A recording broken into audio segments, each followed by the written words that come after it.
하나 둘 셋. 너나 전진 건항공 축하 멋져 랄랄라 축하 멋져 랄랄랄라.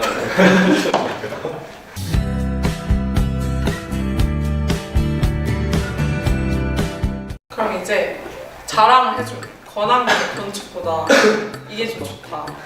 건축이 건항공보다 이게 좀 낫다. 건축이 집을 짓는다고 생각하면 건항공은 그 집을 짓기 위한 땅, 도로, 도시 이런 거 하면 약간 스케일이 엄청 이렇게 약간 이런 느낌이 보면 되고 그게 더 좋다? 좋은 거지. 멋있잖아. 우리가 집안이나 도로나 이런 걸 아무것도 안 해놓으면 건축은 뭘 아무것도 못해. 무능력한 거네 그러면. 그치. 좀 그럼 집안, 그러니까 지하 공사 안 해놓으면 건물 위에 올릴 수가 없잖아. 그러네. 반대로 그것만 있으면 너무 유명하지 않을까. 멋있는 이런 우리는 건물이. 건축 공학이랑 합이 많이 있는데 학 같은 경우는 공학적인 걸 배우긴 하지만 스케치하고 막 컴퓨터로 모델링하고 막 직접 만들고 하는 걸 하기 때문에 공부하는 것보다 약간 만드는 걸 좋아하는 학생들은 잘 지내지. 그래서 미래라고. 의사 공대라고. 두 과 모두 통일이 되면 우리 과의 전망이 매우 좋다고 그렇게 인터뷰를 해주셨는데 그냥 이제 좀 우리한테 좀 자랑해줄 수 있어. 우리 과가 진짜 통일이 되면 왜 전망이 유망한지. 일단 통일이 되면 일단 우리는 그냥 뭐 도로 이런 걸 다 통틀어서 인프라라고 하니까 사회 공직자고 그게 만들어져야 될 거 아니에요. 어떻게 보면 지금 북이 우리보다는 그런 부분에 굉장히 열악한 상황이니까 도로라던가 교량이라던가 뭐 발전 시설 이런 거 그런 거를 다 우리 과에서 만들어 놓고 그러니까 그래야 이제 뭐 자재가 가서 뭐 건축물도 올리고 뭐 그런 게 있으니까 1차적으로는 아마 건설 환경이 제일 수혜를 보고 그 다음에 이제 건축들이 올라가는 거지. 그렇게 해서 동의를 하고 질수 없어. 지면 안 돼. 지면 안 돼. 잘 몰라서 하는 얘기일 수도 있지만 인프라가 이렇게 딱 한 번 하고 나면 더 이상 한 번 더 뭔가를 하기에는 눈치 보지 마. 주기가 굉장히 오래 걸리지 않을까. 그래서 한 번 딱 그 올려진 데서 건물 자체를 짓는 거는 너무 무궁무진하게 뭐 건물 하나를 만들어 놓고 거기서 옆에 부가적인 시설을 짓는다든지 아니면 그 건물을 다시 이용해서 새롭게 리모델링 한다든지 그런 게 훨씬 더 우리가 길지 않을까. 근데 또 지면 안 되지. 어떻게 보면 지어 놓는 것보다 중요한 게 유지 보수인데 그런 파트에서 지금 우리 학부나 그런 데서 연구를 되게 많이 하고 있단 말이야. 이제 자신의 과에 대한 간단한 소개를 해주시면 돼요. 그 건항공은 우리가 흔하게 알고 있는 토목공학인데 이제 토목공학이라는 것은 우리나라 전체 국토를 봤을 때 그런 재반사업들 있잖아. 예를 들면 도시 그리고 그 도시와 도시를 뭐 있는 다리라든지 그 도로 그리고 우리가 살고 있는 집을 짓는 집안 이런 것들을 관리하는 곳인데 그리고 심지어 우리과는 그것도 GPS 그러니까 GPS가 주는 그런 정보들을 어떻게 처리해서 그러니까 예를 들면 지도 같은 것도 사실은 우리 국토와 관련된 부분이잖아. 그래서 그런 국토와 관련된 정말 모든 부분을 우리가 다 한다고 보면 되고 그래서 8가지 세부 전공이 있어. 근데 그게 8개가 좀 많은데 뭐가 있냐면 응식 그리고 토지 구조 수리야, 수공업, 수리학 수공학 그리고 환경공학 공간 있고 건설 관리. 건설 관리 건설관리. 그리고 뭐지? 다 8개야. 네, 건항공이 장점이자 단점이 사람들이 보기에는 기계나 전기 같은 경우는 굉장히 첨단 산업을 다루잖아. 맞아. 그래서 조금 지금 학생들이 굉장히 공대라고 했을 때는 기계랑 전기를 많이 생각하는 것도 많은데 사실 건항공은 약간 그런 게 있어. 사람이 사는 한 없어지지 않을 학문이다. 그러니까 사람이 살아가기 위해 터전을 만드는 학문이니까 정말 장기적으로 꾸준히 이어질 학문이다.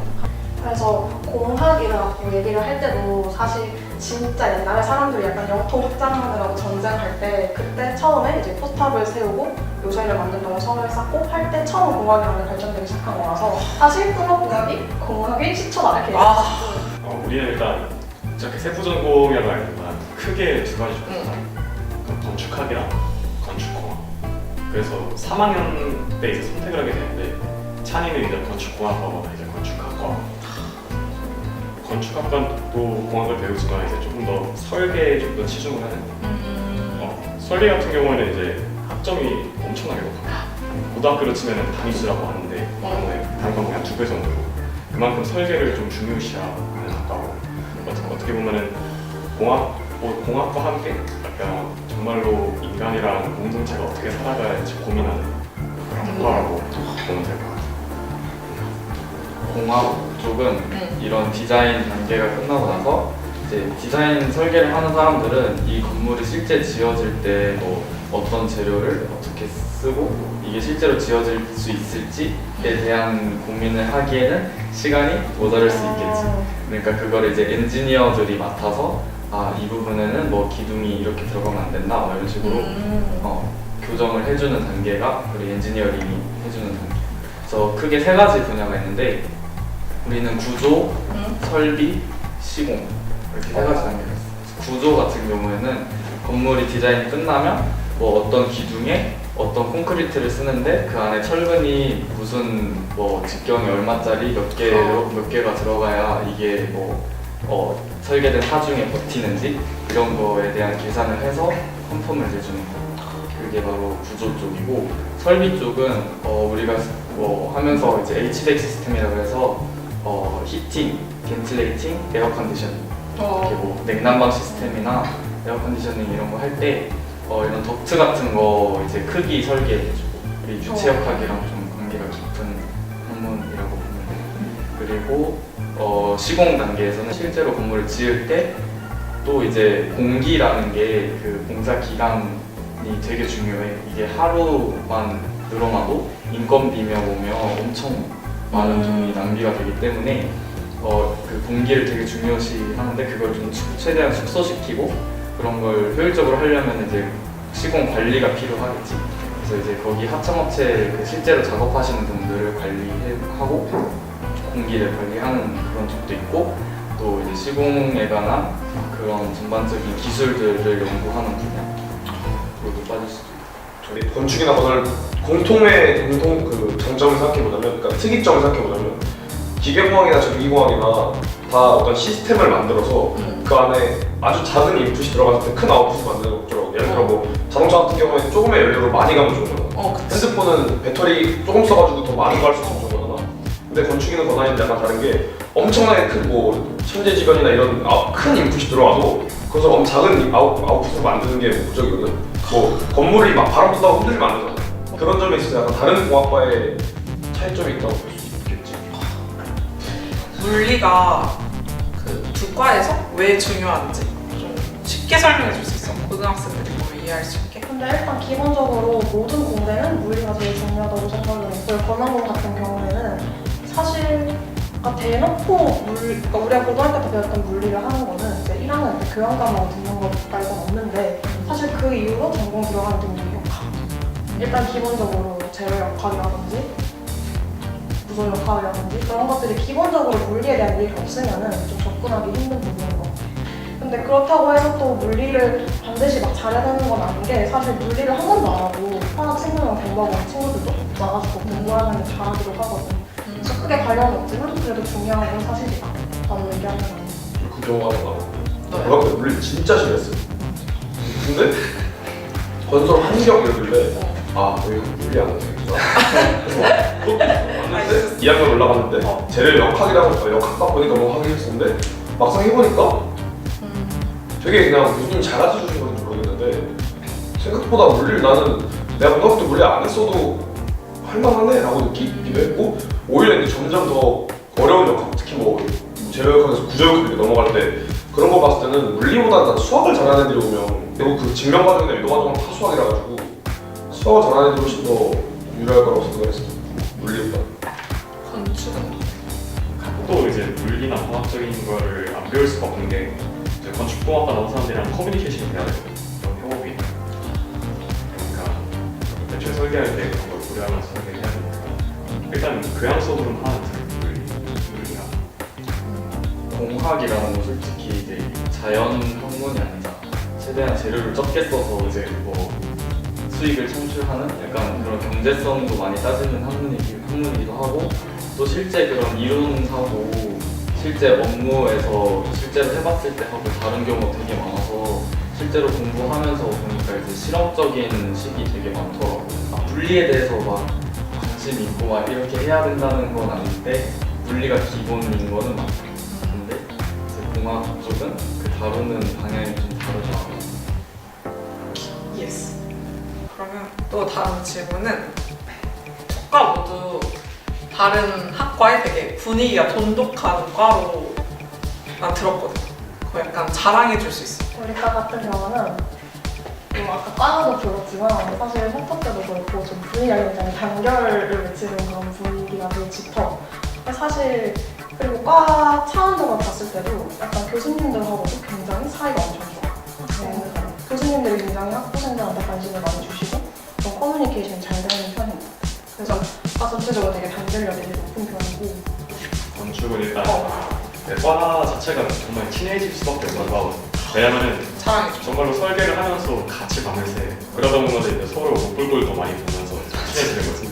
거의 이제 초등학교 그리고 이제 수학여행도 가고 3학년 때 수학여행가?